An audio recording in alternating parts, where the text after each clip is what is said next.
about 5 to 6 minutes, but we can start now so that by the time it comes, I'll hand over when at least I have laid the background. Friends, the topic for our reflection this month is prayer.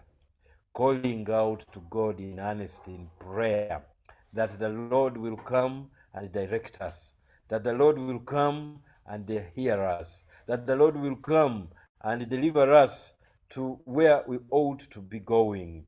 And as you look at the overnight theme this evening, it is very clear, it is very simple. It is saying, turn to God for an answer. Friends, I don't know where you often turn to in case you need an answer. Many of us at the beginning of this year, you are turning to different things for an answer. Some of us have gone and we have bought even newspapers and we have invested some money in some programs, and we have turned to the horoscopes for an answer.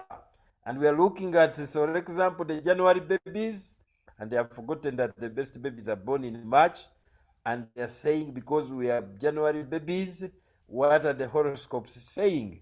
And we are saying, we are going to be happy, we are going to be this, because January babies are like this and this, and they are convinced that they have an answer, and they have decoded the seasons, and they have understood the seasons, and so they are fully persuaded that they have an answer.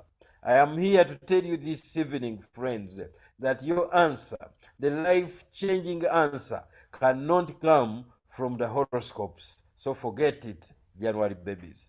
Some of us are very good, and we had our family meetings. When you're closing the year, we have family meetings, and we go out to those family meetings. I don't know when you had the family meetings, what happened. I don't know whether you took a fast and you prayed and you called upon the name of the Lord so that he would reveal his answers and his brains to you.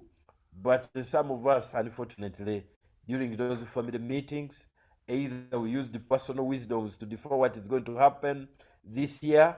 Some of them went to the extreme of consulting gods, small gods, all the other gods, which we know those are the works of men, because we have only one God that can really change destinies, that can really speak into our future, that can really reveal mysteries to us, that can really tell us what surely is going to happen this year and how it is going to happen even before it has happened. Friends, our God is called the Alpha and Omega.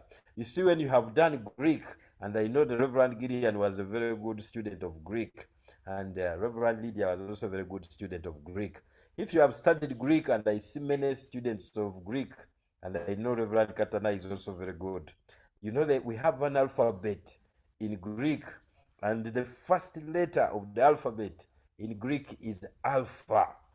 And interestingly, the last letter of the alphabet of Greek is Omega. And so when they say Alpha and Omega, they mean the first and the last. But in order to be able to understand that name of God, the first and the last, it is better to start from the last, that he knows the end. He knows the Omega. From the time you start reading the Alpha, he knows that the last one is going to be Omega, and everything in between he's aware and he knows. So our God is a God who owns the future. He's a God who created the future. In fact, he knows what is going to happen to us this year. In fact, he knows how many victories he's going to take you through. In fact, he knows the kind of challenges you are going to face this year. But be still and know, friends, that he is God. And I know that the Reverend Serunjoji is on. And so, as you make him co-hosts, our topic for tonight is that turn to God for an answer. And even before the Reverend Desmond comes on, let me just read that text once again. Daniel 9, verses 1 to 5, and then the Reverend Serunjoji will come on and take it on from there. In the first year of Darius, son of Xerxes, made by descent, who was made ruler over the Babylon kingdom. In the first year of his reign, I, Daniel, understood from the scriptures, according to the word of the Lord given to Jeremiah the prophet, that the desolation of Jerusalem would last 70 years.